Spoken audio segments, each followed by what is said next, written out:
किया है और आज मैं आप लोगों के लिए कुछ न्यू और इम्पोर्टेंट पॉइंट्स लेके आई हूँ ऑन द सेम चैप्टर, क्योंकि ये कुछ ऐसे क्वेश्चंस हैं, ऐसे पॉइंट्स मैं आप लोगों को बताने जा रही हूँ आज, जो चैप्टर 1 से पूछे जाते हैं, बट आपको थ्योरी जब हम पढ़ते हैं तो उसमें वो चीजें नहीं मिलती हैं। तो एग्जाम पॉइंट ऑफ व्यू से, मतलब बोर्ड पॉइंट ऑफ व्यू से ये पॉइंट्स बहुत ज्यादा इंपॉर्टेंट है। तो वीडियो को एंड तक देखें और सारे पॉइंट्स अपनी कॉपी पे नोट डाउन करें। तो देखो चैप्टर हमारा वही केमिकल रिएक्शंस एंड इक्वेशंस है। देखिए, तो जो सबसे पहला पॉइंट मुझे आप लोगों को बताना है वो ये है कि एग्जाम में पूछा जाता है कि why we need to rub a magnesium ribbon with a sandpaper before burning it।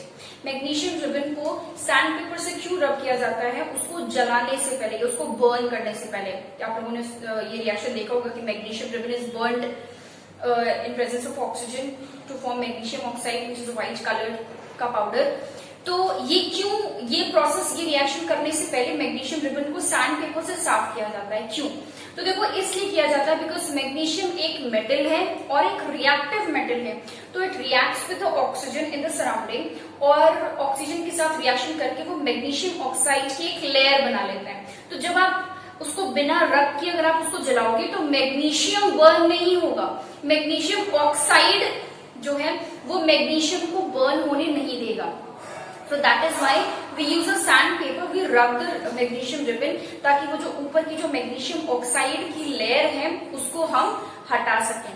So this question was asked in board exam, ये NCERT में भी इन टेक्स्ट क्वेश्चन है ये। तो देखो, फर्स्ट पॉइंट मैं पॉइंट वाइज इन चीजों को लिखी हूँ। फर्स्ट पॉइंट है कि मैग्नीशियम रिबन इज rubbed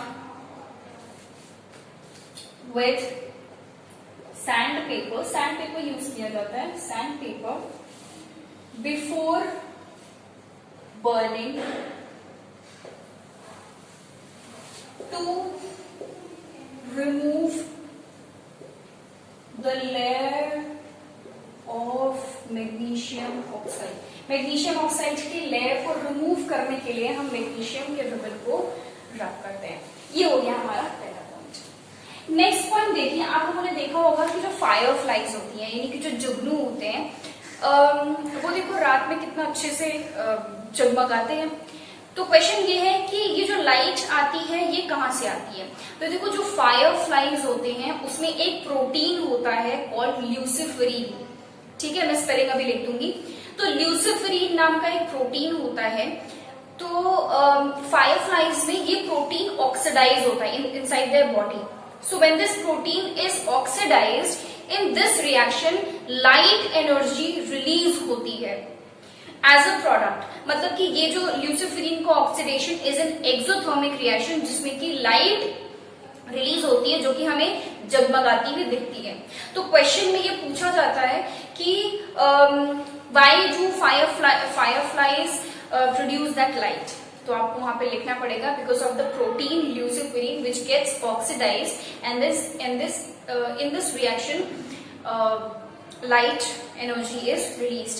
तो यहाँ पे मैं लिख रही हूं कि fireflies have a protein called luciferin. Okay, ये इसका नाम है luciferin, this is L Luciferin, which gets oxidized and in this reaction light is produced। यानी कि ये कैसा रिएक्शन है? एक्सोथर्मिक। लाइट एनर्जी निकल रही है, इसका मतलब exothermic reaction.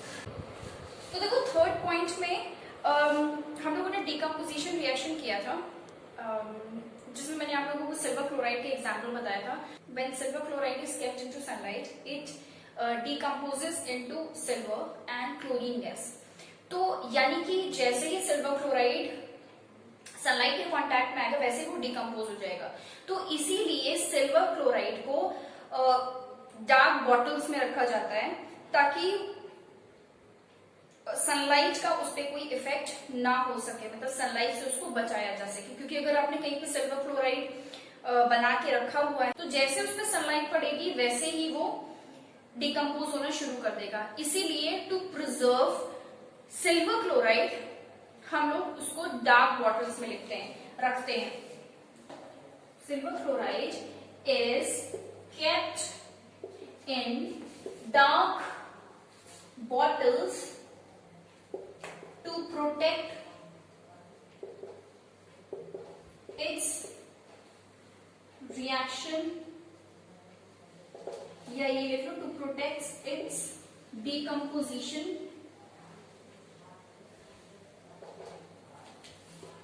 in presence of sunlight। Okay, तो सनलाइट के प्रेजेंस में उसका डीकम्पोजिशन प्रिवेंट करने के लिए हम सिल्वर क्लोराइड को डार्क बॉटल्स में रखते हैं। चलिए नेक्स्ट पॉइंट इतना लिख लीजिए। नेक्स्ट पॉइंट देखिए, हम लोगों ने पढ़ा था कि हम चिप्स के पैकेट्स में नाइट्रोजन गैस को डालते हैं, नाइट्रोजन गैस को डाल के तब चिप्स के पैकेट्स को सील करते हैं, because nitrogen is an inert gas. Inert का मतलब जो अकेला रहता है, जो जल्दी किसी के साथ रिएक्शन नहीं करता, नॉन रिएक्टिव। तो नाइट्रोजन गैस जो है वो नॉन रिएक्टिव है, इट इज इनर्ट। ठीक इसी तरीके से हाइड्रोजन भी हम फूड को प्रिवेंट करने के लिए, या फूड का ऑक्सीडेशन या फूड का रैंसिडिटी, पढ़ लिया हम लोगों ने रैंसिडिटी इसकी जस्ट पहली वाली वीडियो में। तो रैंसिडिटी प्रिवेंट करने के लिए हम नाइट्रोजन के साथ साथ हाइड्रोजन भी डाल सकते हैं। ठीक है, तो nitrogen and hydrogen gases are used to prevent rancidity। Okay, तो फिफ्थ पॉइंट में मैं आपको दो एंटीऑक्सीडेंट्स का नाम बता रही हूँ which are also used to prevent oxidation of food. Antioxidant का मतलब क्या होता है? Which prevent oxidation. ठीक है, तो वो दो सब्सटेंसेस या दो एंटीऑक्सीडेंट्स का नाम है BHA, ठीक है, जिसका फुल फॉर्म है ब्यूटिलेटेड हाइड्रोक्सी एनिसोल, और एक और है BHT यानी कि butylated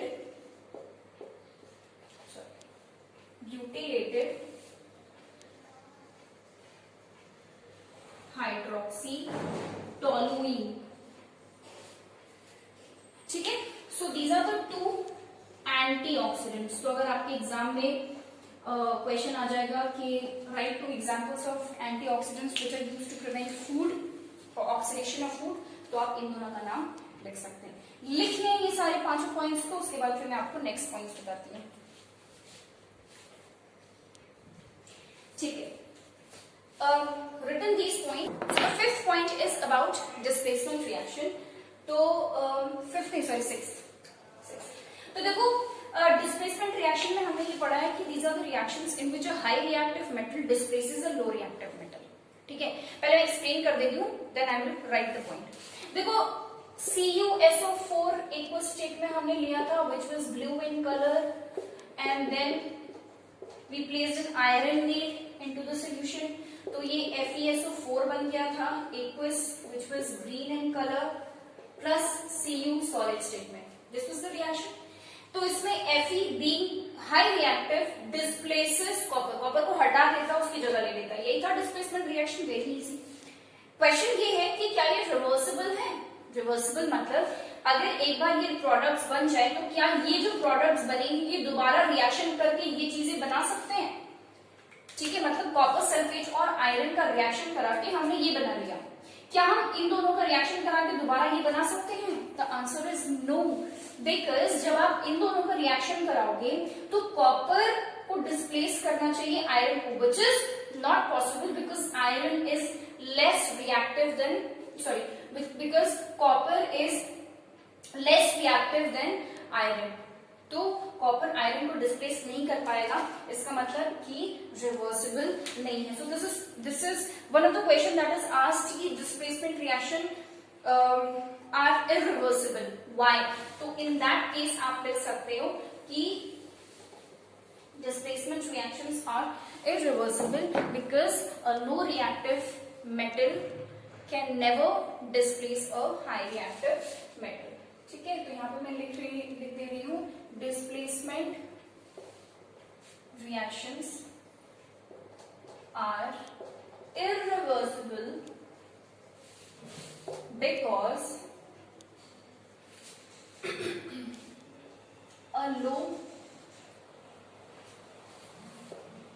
reactive metal can never displace a less reactive, a low reactive metal can displace a high reactive metal. Okay, so this was the 6th point. 7th point में मैं आपको we will be talking about uses of decomposition reaction. ठीक है, important uses of decomposition reaction जो factories और industries में, सीविंग factories वगैरह में यूज किया जाता है. तो important uses of decomposition reaction. Decomposition reaction के कुछ बहुत इंपॉर्टेंट यूजेस हैं जो कि एग्जाम में पूछ लिया जाता है. तो उसमें से सबसे पहला ये है, देखो कि जो हमारा सोडियम मेटल है, ठीक है, सोडियम मेटल हमें कहाँ से मिलता है? सोडियम क्लोराइड से. कहाँ? और सोडियम क्लोराइड कहाँ से मिलता है? समुद्र के पानी से. मतलब वहां पे सोडियम का सबसे बड़ा सोर्स है, ठीक है, सी वाटर.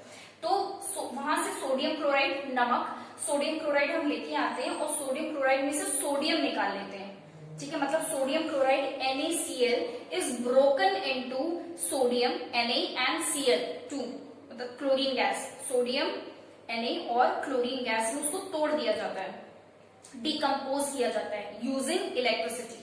तो this is also an example, this is an example of decomposition reaction जिसमें सोडियम क्लोराइड का डीकम्पोजिशन कर देते हैं और सोडियम मेटल निकाल लेते हैं.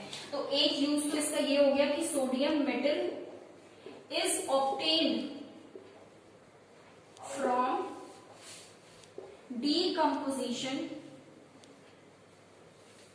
Of NaCl. ठीक है, और NaCl आपको कहां से मिलेगा? समुद्र के पानी से. नेक्स्ट देखो, एक और एग्जांपल है सीमेंट फैक्ट्रीज में जो यूज होता है. आप लोगों ने लाइमस्टोन के बारे में पढ़ा होगा, लाइमस्टोन का नाम सुना होगा. Limestone CaCO3. ठीक है, लाइमस्टोन मैंने अपनी वीडियो में कई बार बोला है कि लाइमस्टोन का फॉर्मूला, लाइम वाटर का फॉर्मूला एंड क्विक लाइम का फॉर्मूला आपको पता होना चाहिए. So calcium carbonate is decomposed into quick lime. Quick lime का फॉर्मूला CaO.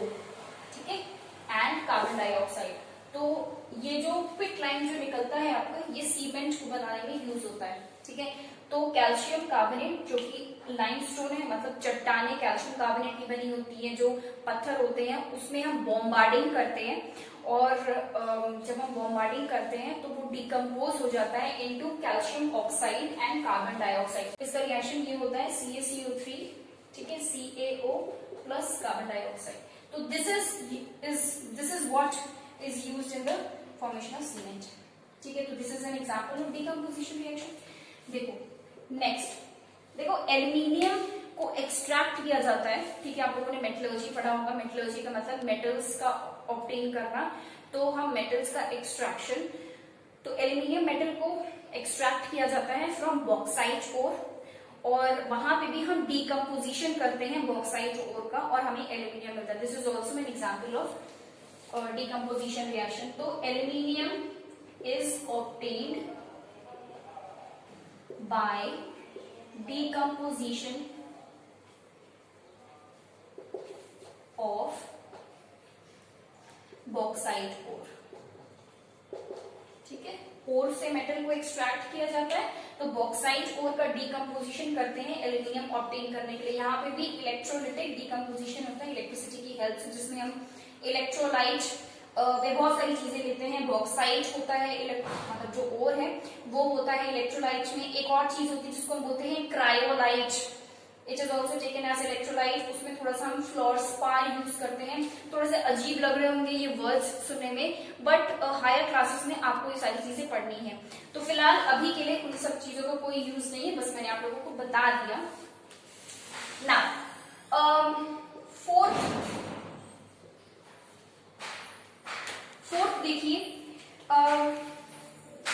देखो जब हम एक्सट्रैक्शन ऑफ मेटल करते हैं तो कई और ऐसे होते हैं जो कि कार्बोनेट के फॉर्म में होते हैं। जैसे हमारा जिंक मेटल, जिंक कार्बोनेट के फॉर्म में जमीन में पड़ा है। एल्यूमिनियम का मेटल, लेड का मेटल कार्बोनेट के फॉर्म में जमीन पे पड़ा है। तो हम क्या करते हैं, उस कार्बोनेट का डिकम्पोजिशन करते हैं। जब हम उसका डिकम्पोजिशन करते हैं तो उस मेटल का ऑक्साइड मिलता है।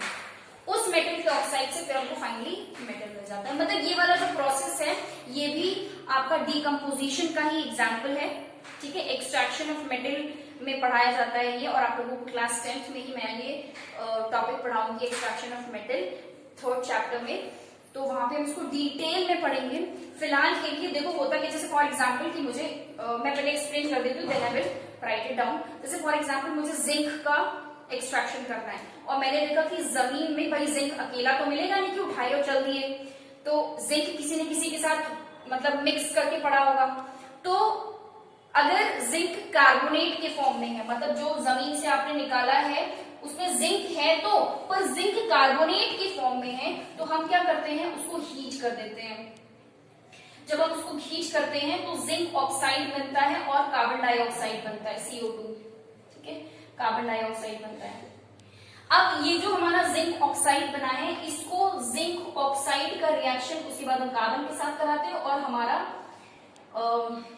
मेटल जो है वो हमें मिल जाता है। तो बेसिकली यहाँ पे ये है decomposition reaction, this is the decomposition reaction जो कि यहाँ पे यूज हुआ है। किसका डिकम्पोजिशन कराया हमने, कार्बोनेट ओर का, ठीक है। ये ओर था, उसका डिकम्पोजिशन करा दिया, मेटल का ऑक्साइड मिल गया, उस मेटल के ऑक्साइड से हमको मेटल मिल गया, ठीक है। तो एक्सट्रैक्शन में मेटल्स को ऑब्टेन करने में ये रिएक्शन यूज किया जाता है।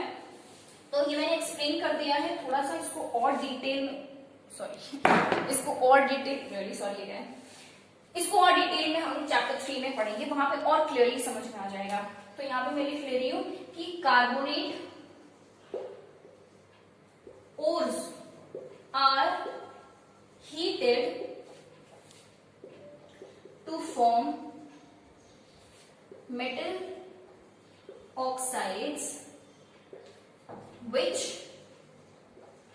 further give the metal oxide बनता है, उस वहां से हम लोग मेटल को निकाल लेते हैं, फाइनली हमको मेटल मिल जाता है। तो ये थे कुछ इंपॉर्टेंट पॉइंट्स जो कि चैप्टर 1 से रिलेटेड थे। Finally our chapter 1 is completed और अब मैं आप लोगों के लिए नेक्स्ट वीडियो लेके आऊंगी एसिड बेसिस एंड सॉल्ट की। एक नया चैप्टर स्टार्ट होगा, बहुत इंटरेस्टिंग चैप्टर है और थोड़ा सा मतलब chapter 1 was a little easier chapter 1 is the easiest of all the 5 chapters that we have to study in chemistry. तो इसके आगे थोड़ी सी चीजें कॉम्प्लिकेटेड होती चली जाएंगी, but no need to worry because I can make sure that if you continue to take the classes, I am 200% sure कि मैं पूरी कोशिश करूंगी कि आपको एक एक चीज एक एक डिटेल समझ में आ जाए clearly. So thank you for watching this video and please like, share and comment. Subscribe to the channel अगर नहीं किया है अभी तक, so that you get notified, you get updated with all the videos that I keep on uploading. Also, watch the next video on acid, basis and salt and you will love it because मैं उसमें tricks बताऊंगी how to learn the colors of indicators और एक बार वो video आप देख लोगे उसके बाद आपको इंडिकेटर्स के कलर्स कभी लाइफ टाइम के लिए नहीं भूलेंगे, कभी नहीं भूलेगा वो कलर्स, ठीक है। I can guarantee this. So thank you so much for watching this